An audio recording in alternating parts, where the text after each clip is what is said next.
కూడి వచ్చిన సంఘానికి ప్రేమితులకును ఈ సాయంకాలపు వందనములు. ప్రభు పేరట మీకు శుభములు కలుగును గాక. ఈరోజు మనము ధ్యానం చేయబోయేటువంటి దైవ అంశం ఏదనగా succumbing to fear and panic when one are to trust. ఇక్కడ కొత్త ఇంగ్లీష్ పదాన్ని మీకు తెలియజేస్తున్నాను. సకంబింగ్ అంటారు, B silent. Succumbing to fear and panic when one are to trust. నమ్మకం ఉంచవలసిన సమయంలో భయము, ఆందోళనలకు లొంగిపోవడం. సకమింగ్ అంటే లొంగిపోవడం, ఓడిపోవడం, టెన్షన్స్కి వాళ్ళు రాజీ పడిపోవడం. మీకు ప్రభు యొక్క శిష్యులు, ఆయన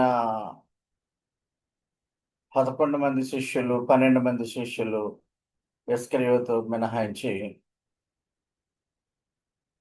అందరూ కూడా ప్రభు సువార్త సేవలో భయపడకుండా వారు సువార్తను కొనసాగించే పక్షంలో చంపబడుతున్నప్పటికీ వారు సకమింగ్ అవ్వలేదు, లొంగిపోలేదు. గత వారంలో మీకు మొదటి హతసాక్షి స్టెఫెన్ గురించి చెప్పాను. ఆయన సువార్త పరిచర్య చేయడం వల్ల రాళ్లతో కొట్టి చంపబడే పరిస్థితుల్లో కూడా ఆయన పారిపోలేదు. ఆకాశం వైపు కన్నులెత్తి కుడి పార్శ్వన కూర్చున్నటువంటి యేసయ్యను చూస్తూ మరి ఆయన ఎవరైతే రాళ్లతో కొడుతున్నారో వారిని క్షమించమని ప్రార్థన చేసి చనిపోయినట్లుగా చూస్తున్నాం. He did not succumbing to the situation. మనము కూడా పలు సమయాలలో రాజీ పడిపోతా ఉంటాం. అలాగా ప్రభు యొక్క విశ్వాసములో మనకు కొన్ని టెన్షన్స్, శోధనలు, బాధలు, ఇబ్బందులు వచ్చినా విశ్వాసులుగా ఉంటూనే మనము ఆ యొక్క ఒత్తిడికి లొంగిపోయేటువంటి పరిస్థితి వస్తుంది. భయము, ఫియర్, అదేవిధంగా టెన్షన్స్, పానిక్, ఆందోళనలు. ఇవి విశ్వాసులుగా మనం బ్రతికినంత కాలం కూడా ఇవి వెంబడిస్తూ ఉంటాయి. అయితే విశ్వాసములో ఉన్నటువంటి వారు ఎట్టి పరిస్థితుల్లోనూ ఈ యొక్క ఆందోళనలకు, భయాలకు లొంగిపోయి యేసునందు విశ్వాసాన్ని తగ్గించుకోవడము, వదిలివేయడం లాంటివి చేయకూడదు. మనకు దేవుడే ఆశ్రయము, దుర్గమై ఉన్నాడు. యేసే మనకు ఆశ్రయము, దుర్గము అన్న రీతిలో మన విశ్వాసాన్ని మనం ఎప్పుడు కూడా పెంపారు చేసుకోవాలి కానీ తగ్గించుకోకూడదు. ఇశ్రాయేలీయులు చూద్దాం. Failure to trust God when we should walk in faith. విశ్వాసముతో నడవలసిన సమయంలో దేవునిపై విశ్వాసం ఉంచకపోవడం. ఏ సమయంలో అయితే విశ్వాసం ఉంచాలో ఆందోళన, భయము, అలాంటి సమయాలలో ఎక్కువగా విశ్వసించి ఎక్కువగా ప్రార్థన చేసే విధానంలో ఉండకుండా ఆ ప్రార్థన నుంచి, విశ్వాసం నుంచి సడలిపోవడం, సకమింగ్, లొంగిపోవడం పరిస్థితులకు. ద్వితీయోపదేశ కాండము, డ్యూటెరోనమీ 1వ అధ్యాయము 29 నుంచి 30 వరకు చదువుకుంటే మనము ఇశ్రాయేలీయుల గురించి మోషే చెబుతున్నాడు. మోషే అరణ్య మార్గంలో వారిని నడిపిస్తున్నప్పుడు పలుతెనలు ప్రవహించే దేశానికి ఇశ్రాయేలీయులను బానిసత్వం నుంచి, ఐగుప్తు దాస్యం నుంచి విడిపించి వెళ్తున్నటువంటి సమయంలో అరణ్యములో జరిగినటువంటి సంఘటన. మిమ్మును చూచి దిగులు పడకుడి, డు నాట్ బి టెర్రిఫైడ్. వారికి భయపడకండి, శత్రువులకు భయపడకండి. Do not be afraid of them. The Lord of your God, మీ ప్రభు అయిన దేవుడు, who is going before you, మీ ముందు నడుచుచున్నవాడు మీ ప్రభువు, and he will fight for you. మీకు ముందర నడుచున్నటువంటి మీ దేవుడైన యెహోవా మీకు మీ కొరకు ఆయన యుద్ధము చేయను. యుద్ధము చేయను. అంటే ఇశ్రాయేలీయులు ఆళ్ళు చాలా ఒక్కొక్కసారి వారి యొక్క విశ్వాసములో సకంబింగ్ అయిపోతారు. సకమింగ్ అంటే వారు ఆందోళనలో పడినప్పుడు దేవుని యందు విశ్వాసములోంచి తొట్రుబాటు పడే విధముగా ఉంటున్నారు అని ఈ వాక్యం చెప్తుంది. భయపెట్టే సవాళ్ళు, అరణ్యంలో తెలియనటువంటి పరిస్థితులు మోషే నాయకత్వంలో నడుస్తున్నారు. అయినా వాళ్ళకి ఆందోళనకరం. ఇది ఒక శక్తివంతమైనటువంటి విశ్వాసులకు వాక్యం. ఇదే వాక్యాన్ని మిగతా ద్వితీయోపదేశ కాండము లో కూడా మిగతా భాగాల్లో చూడొచ్చు.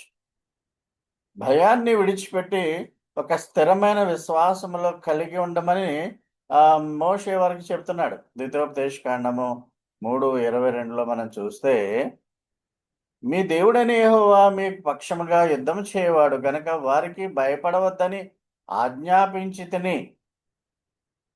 You must not fear them, for the Lord your God himself fights for you. ఇందాక చదివినటువంటి వాక్యం లాంటిదే ఇది కూడా. అందుకనే మీకు ఈ పాటను నేను ముందు ఈరోజు ఫస్ట్ సాంగ్‌గా పాడించాను. But anyway again we will sing the song. First stanza ఒకటి, లాస్ట్ స్టాంజా ఒకటి మనం పాడుకుందాం. యుద్ధము యెహోవాదే, యుద్ధము యెహోవాదే, యుద్ధము యెహోవాదే, యుద్ధము యెహోవాదే. రాజులు మనకెవ్వరు లేరు, శూరులు మనకెవ్వరు లేరు, రాజులు మనకెవ్వరు లేరు, శూరులు మనకెవ్వరు లేరు. సైన్యములకు అధిపతి అయిన యెహోవా మన అండ. యుద్ధము యెహోవాదే, యుద్ధము యెహోవాదే, యుద్ధము యెహోవాదే, యుద్ధము యెహోవాదే. బాధలు మనలను కృంగదీయవు, వ్యాధులు మనలను పడద్రోయవు, బాధలు మనలను కృంగదీయవు, వ్యాధులు మనలను పడద్రోయవు. విశ్వాసమునకు కర్తయైన యేసయ్యా మన అండ. యుద్ధము యెహోవాదే, యుద్ధము యెహోవాదే, యుద్ధము యెహోవాదే, యుద్ధము యెహోవాదే. అపవాది అయినా సాతాను గర్జించు సింహం వలె వచ్చిన, అపవాది అయినా సాతాను గర్జించు సింహం వలె వచ్చిన, యూదా గోత్రమైన యేసయ్యా అండ. యుద్ధము యెహోవాదే, యుద్ధము యెహోవాదే. దేవునికి స్తోత్రం. ద్వితీయోపదేశ కాండము 31వ అధ్యాయంలో కూడా 6వ వచనంలో భయపడవద్దని దేవుడు తెలియజేస్తున్నాడు. భయపడకుడి, వారిని చూచి దిగులు పడకుడి, మీ శత్రువుని చూచి మీరు దిగులు పడవద్దు. నీతో కూడా వచ్చేవాడు నీ దేవుడైన యెహోవాయే, ఆయన నిన్ను విడువడు, నిన్ను ఎడబాయడు. అదే హెబ్రీయులకు రాసిన పత్రిక 13వ అధ్యాయంలో కూడా చూస్తాం. అదేవిధంగా కీర్తనలో కూడా నేను కాపాడువాడు కునుకుడు నిద్రపోడు అని చూస్తాం.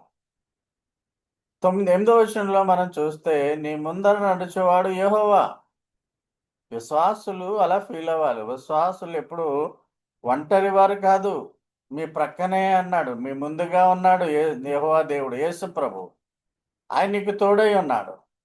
ఆయన నిన్ను విడువడు, నిన్ను ఎడబాయడు. భయపడకము, విస్మయమందకము అని ఇశ్రాయేలు అందరి ఎదుట అతనితో చెప్పాను. మోషే చెప్తున్నాడు. కనుక మనము క్రీస్తు విశ్వాసులముగా, యేసు అనుచరులముగా అనేక ఆటంకాలొస్తాయి. పాటలో పాడినటువంటి విధంగా ఆటంకాలొస్తాయి, శోధనలొస్తాయి, బాధలొస్తాయి, జబ్బులొస్తాయి. శత్రువులు మన గురించి వాళ్ళ కుట్రలు పన్నుతారు ఉద్యోగాలు చేస్తున్నప్పుడు, లేక చదువుకుంటున్నప్పుడు. లేకుంటే అనేక మంది అసూయపరులు కూడా మన మీద రకరకాలుగా వారు కుట్రలు పన్నుతా ఉంటారు. క్రైస్తవ విశ్వాస జీవితం అనేది అది సున్నితమైనటువంటి రహదారి కాదు. ముళ్ళుంటాయి. అనేక ముళ్ళును దాటుకెళ్ళాలి. ఈ విధానంలో నీ బాధలు, నీ యొక్క శోధనలు అన్నిటిలోనూ నువ్వు ఒంటరివాడవు కాదు. నీతో పాటు నీ ముందర నడిచేవాడు యేసు ప్రభు అని నమ్మాలి. ఇశ్రాయేలీయులు ఆ అరణ్య మార్గములో వారు నడుస్తున్నప్పుడు, వారు ఆ ప్రయాణం చేస్తున్నప్పుడు, మోషే వారిని నడిపిస్తున్నప్పుడు, వారితో ఎవరున్నారో వారు మర్చిపోతున్నారు. ఆందోళనకు గురయ్యి మోషేను వాళ్ళు ఇబ్బంది పెట్టే పరిస్థితి ఉంది. యెహోవా దేవుని యందు విశ్వాసుల్లాగా వాళ్ళు ప్రవర్తించినటువంటి విధానంగా వారు ఆ 40 ఏళ్ళు ఆ యొక్క అరణ్య మార్గములో ప్రయాణించేటప్పుడు వారు దేవుణ్ణి విస్మరించారు. అపనమ్మకంతో సకమింగ్ లొంగిపోవడం, ఆందోళనకు లొంగిపోవడం. అందుకనే దేవుడైన యెహోవా ఆయనకి కోపించి పాలు తేనెలు ప్రవహించే దేశానికి కొత్త తరాన్నే తీసుకెళ్ళాడు. అంటే ఐగుప్తు దేశం నుండి, బానిసత్వం నుండి విడిపింపబడినటువంటి ఇశ్రాయేలీయుల్లో వారి యొక్క బిడ్డలు మాత్రమే ప్రవేశించారు గానీ, పాత తరం వాళ్ళు ప్రవేశించలేకపోయారు. వాళ్ళు అవిశ్వాసులు కాబట్టి దేవుడైన యెహోవా ఆ విధంగా చేసి ఉన్నాడు. కొద్ది దినాలు ప్రయాణం చేసేటువంటి ఆ యొక్క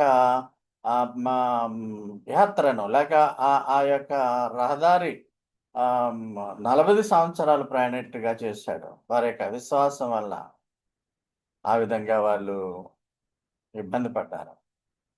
అయ్యో! మనతో పాటు దేవుడైన యెహోవా ఉన్నాడు. మనల్ని నడిపించే నాయకుడు మోషే ఉన్నాడని మరిచిపోయి వారు వారి యొక్క ఉద్దేశాల ప్రకారము వారు ప్రయాణిస్తున్నారు. అసలైనటువంటి దేవుడైన యెహోవా మర్చిపోతున్నారు. ఈ ప్రపంచాన్ని సృష్టించిన వాడు, తన శక్తితో సమస్తాన్ని అదుపులో ఉంచేవాడు, మనలను శాశ్వత ప్రేమతో ప్రేమించేవాడు, సర్వాన్ని పరిపాలించే దేవుడు, ఆయనే సర్వాధికారి ఎల్ షడాయ్, సైన్యములకు అధిపతి యెహోవా మనతో పాటు వస్తున్నాడని వాళ్ళు మర్చిపోతున్నారు. వాళ్ళు మర్చిపోవడం కాదు, వారికి అవిశ్వాసము ఆ విధంగా కలుగుతుంది. మనము మన జీవిత యాత్రలో వచ్చేటువంటి అనేక సమస్యలను, ఆందోళనలు, మానసికమైనటువంటి దుస్థితిని మనం ఏ విధంగా అధిగమిస్తున్నామో ఒకసారి గమనించుకోవాలి. మనం కూడా ఇలాంటి తరహా శోధనలే ఎదుర్కొంటా ఉంటాం. నమ్మవలసినప్పుడు భయభ్రాంతులకు గురైపోవడం. ఏ పరిస్థితుల్లో అయితే దేవుని యందు మనం ఎక్కువగా నమ్మకం పెట్టాలో ఆ నమ్మకం పెట్టకుండా బెదిరిపోవడం. విశ్వాసముతో నడవలసి వచ్చినప్పుడు బెదిరిపోవడం. సకమింగ్, లొంగిపోవడం. ఇంగ్లీష్‌లో చక్కటి వర్డ్ సకమింగ్, లొంగిపోవడం. అది మనకి సర్వసాధారణమైపోయింది. అయినా దేవుడు మనల్ని ప్రేమిస్తున్నాడు గనక యేసు శిలువ రక్తంలో మనల్ని ఆయన వెలపెట్టి కొని ఉన్నాడు గనక, మనం ఆయన ఆస్తి గనక, మనము అల్ప విశ్వాసులుగా ఉన్నప్పటికిని, పేతురు వలె అల్ప విశ్వాసిగా ఉన్నప్పటికిని, అలాగే అదేవిధంగా తోమా వలె అల్ప విశ్వాసిగా ఉన్నప్పటికిని, ప్రభువు మనల్ని పడిపోయిన ప్రతిసారి కూడా లేవనెత్తుతున్నాడు. మీరు క్రైస్తవులా అంటే భయపడిపోయేటువంటి పరిస్థితి. క్రైస్తవులకి శోధనలు వచ్చినప్పుడు విశ్వాసులుగా ఉన్నవారు కూడా మేము విశ్వాసహీనులమని మేము క్రైస్తవులం కాదనేటువంటి అనేక మంది ఆ ఆ ఆ- ఆ విధంగా మాట్లాడేవారు అనేక మంది ఉన్నారు. బ్రతికుండగానే ప్రభువుని నువ్వెవరవో మాకు తెలియదని పేతురులాగా ఇంకే విశ్వాసులు అనేక మంది ఉన్నారు. అయినప్పటికీ ఆయన మనల్ని క్షమించి ఆయన మనలను దరిచేస్తున్నాడు. దేవాది దేవునికి వందనాలు. ఎందుకంటే ఆయనే ప్రేమించామని కాదు కానీ ఆయనే మనల్ని తొలుతగా ప్రేమించాడు. First he loved us. మనం ఆయన్ని ప్రేమించామని కాదు, ఆయనే మొదటగా మనల్ని ప్రేమించి ఉన్నాడు. ప్రియులారా, ఆలోచన చేయండి. ఇశ్రాయేలీయులు ఐగుప్తు దాస్యం నుండి విడిపింపబడ్డారు, బానిసత్వం నుంచి. ఆ యొక్క కొండల్లోనూ కోనల్లోనూ అరణ్యంలోనూ పాములు శోధనలు, ఆహారం లేనటువంటి పరిస్థితి. అలాంటి పరిస్థితుల్లో వాళ్ళు నమ్మవలసినప్పుడు దేవునిని నమ్మలేదు. వారిని ఈ గుడారాలు వేసుకునే విధంగా వారి పశు సంపద, పశుపక్షాదులు వారిని అంతా కూడా దేవుడైన యెహోవా నడిపిస్తున్నాడు మోషే నాయకత్వంలో. పగలు మేఘస్తంభం వలె, రాత్రి అగ్నిస్తంభం వలె, pillar of fire by night and pillar of cloud by day వాళ్ళని నడిపిస్తున్నాడు. దేవుడే వారిని ఆ రహదారి గుండా పాలుతెన్నులు దేశానికి ఆ, నడిపిస్తున్నాడని వారు మర్చిపోతున్నారు. శోధన వచ్చినప్పుడు సకమింగ్ లొంగిపోతున్నారు, సాతాను శోధనకు లొంగిపోతున్నారు. Cloud of pillar. ఈ రీతిగా మరి ఎక్సోడస్ 13 అంతా కూడా గాడ్ లీడ్స్ హిస్ పీపుల్. దేవుడు తన ప్రజలను నడిపించును అన్న విధముగా మనం అనేకమైన వాక్యాలను చూస్తాం. అనిశ్చితమైనటువంటి సమయాల్లో మన సొంత అవగాహన మీద మనం ఏదో ప్లాన్స్ వేసేసుకుంటాం. ఆ ఫ్యూచర్లో 2 ఏళ్ళు తర్వాత, 3 ఏళ్ళు తర్వాత ఇది చేద్దాము, అది చేద్దాము, లేక 5 ఏళ్ళ తర్వాత, 10 ఏళ్ళ తర్వాత మన వ్యాపారాన్ని మనం పెంచుకుంటాము. మన ఉద్యోగాల్లో మనం అభివృద్ధిని సాధిద్దాం, అది చేద్దాం, ఇది చేద్దాం అనుకుంటాం. కానీ దేవుని చిత్తం అయితేనే మాట నోట్లోంచి రాదు, సాతాను రానివ్వడు. అనిశ్చితమైనటువంటి పరిస్థితుల్లో మీ సొంత ఆలోచన బట్టి మీరు ఆధారపడకుండా దేవుని మార్గదర్శకత్వంపై పూర్తిగా ఆధారపడవలెను. దేవుడే మాకు దిక్కు. ఆయన మీదే మేము ఆధారపడిన జనులంగా మనం పూర్తిగా సబ్మిషన్ అవ్వట్లేదు, కానీ శోధనకి సకమింగ్ అయిపోతున్నాం. అదే మనలో ఉన్నటువంటి లోపం. పరిస్థితులు బట్టి మనము చేజారిపోతా ఉంటాం విశ్వాసంలో. అలాగ ఉండకూడదని ఈరోజు మనము ఆ లెసన్ని నేర్చుకుంటున్నాం. దేవుని మీద ఆధారపడి ఉండాలి. ప్రొవర్బ్స్‌లో 3, 5, 6 3 అధ్యాయం 5, 6 వచనాల్లో నీ స్వబుద్ధిని ఆధారం చేసుకొనక నీ పూర్ణ హృదయముతో యెహోవా యందు నమ్మకముంచుము. నువ్వేదైనా పని చేయాలనుకుంటున్నావు అనుకో, దేవుని చిత్తమైతే అనే మాట వాడుతున్నావా నువ్వు? దేవుని చిత్తమైతే మేము అది చేస్తాం, ఇది చేస్తాం. అమెరికా వెళ్ళిపోతాం, డబ్బు సంపాదిస్తాం, డాలర్లు సంపాదిస్తాం. ఆ దేశం వెళ్తాం, ఈ దేశం వెళ్తాం, మేము అక్కడ చదివేసుకుంటాం, అభివృద్ధిలోకి వచ్చా ఈ రాత్రి సమయంలోనే ప్రాణాన్ని నేను తీసేసుకుంటున్నాను అంటే మీ పరిస్థితి ఏమని వాక్యం తెలియజేస్తుంది. అందుకనే మీరు ఏమి చేసినప్పటికీ ఫ్యూచర్‌లో మీ ప్లాన్స్ ఏమున్నప్పటికీ అది చేద్దాము, ఇది చేద్దాము, దేవుని చిత్తమైతే అని చెప్పండి అంటాడు దేవుడు. నీ స్వబుద్ధిని ఆధారం చేసుకోకు. నీ యొక్క తెలివితేటల మీద, నీ ఓన్ అండర్‌స్టాండింగ్ మీద నువ్వు నడవకు విశ్వాసి. Trust in the Lord with all your heart. నీ పూర్ణ హృదయంతో ఆయన నమ్ముకో. Lean not on your own understanding. నీ నీ యొక్క అవగాహన మీద, నీ తెలివితేటల మీద నీవు ఆధారపడి ఉండవద్దు. నీ ప్రవర్తన అంతటి యందు ఆయన అధికారానికి ఒప్పుకో. కంప్లీట్ సబ్మిషన్ మీలో ఎంతమందికి ఉందో చెప్పండి. Complete submission to the lord. అయితే దేవుని చిత్తమైతే అది చేతము, ఇది చేతమని మీ మాటల్లో ఇక మీదట చెప్పండి. ఈ మాటలు మీ హృదయాన్ని కదిలించాలి. దేవుని చిత్తమైతే మేము అది చేస్తాం, ఇది చేస్తాం. ఆదివారం నాడు మనమంతా ఆ వర్షిప్‌లో మళ్ళా ఆ యొక్క బ్రేకింగ్ ఆఫ్ ది బ్రెడ్‌లో మనం పాల్గొనడానికి వెళ్తున్నాం. మనలో ఏమన్నా పాపం ఉంటే ఈస్ట్ కణాలు లాంటివి ఉంటే అవి తీసేసుకొని క్షమాపణ అడిగి ఆ బల్ల దగ్గరకు చేరాలనే జ్ఞానాన్ని మనము కలిగి ఉండాలి. ఈ విధముగా మన హృదయాలను మనం పరిశీలించుకోవాలి. దేవుడు మనం ఎక్కడికి వెళ్ళినా మనకంటే ముందుగా వెళ్తాడు. నీడన్నా మీ దగ్గరికి మీకు కూడా రాదేమో గాని మన దేవుడైన యెహోవా అంటే యేసు ప్రభువు మీకు తోడుగా ఉంటాడు. ఇమ్మానుయేలు అనే మాటకు అర్థము ఆయన మీకు తోడు. మనకు తెలియనటువంటి ప్రపంచంలో మనము జీవిస్తున్నాం. ఏమవుతుందో రహదారి మీద వెళ్తున్నాం. ఏమవుతుందో ట్రైన్ మీద వెళ్తున్నాం. ఏమవుతుందో విమానంలో వెళ్తున్నాం. ఏమవుతుందో తెలియని ప్రదేశాల్లోకి మనం వెళ్తున్నాం. ఏమవుతుందో మీ దేవుడైన యెహోవా యేసు ప్రభు మీకంటే ముందుగా ఆయన మీ మార్గంలో వెళుతున్నాడు. మిమ్మల్ని నడిపిస్తున్నాడు. భీతి చెందకండి.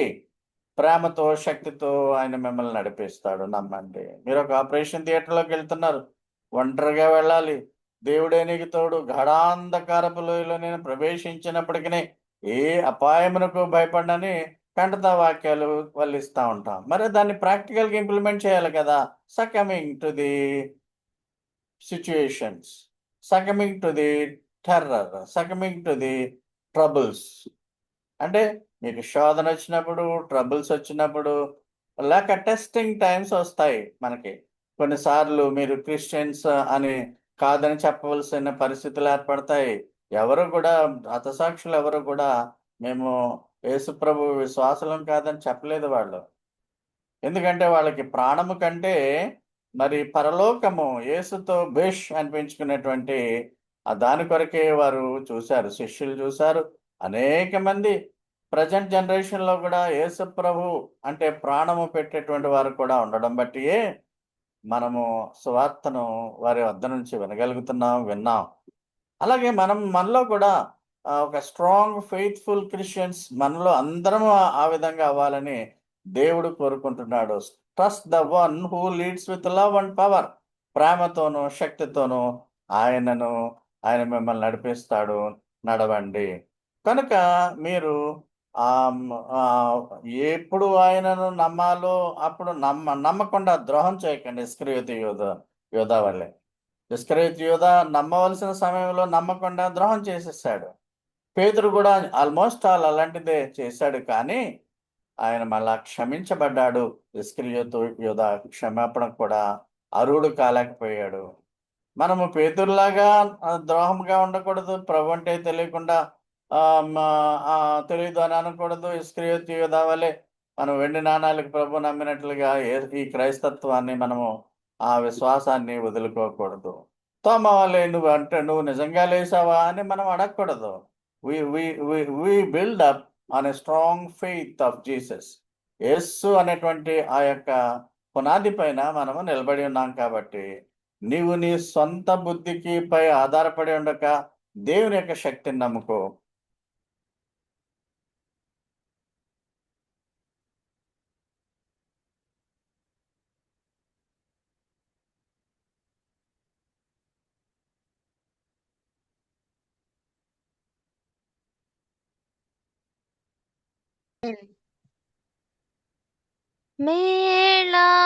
మేళాన్నిచ్చు దేవుని స్తుతించు సర్వ సృష్టియు నూతించు మోక్ష సైన్యము పితృపుత్ర శుద్ధాత్మాల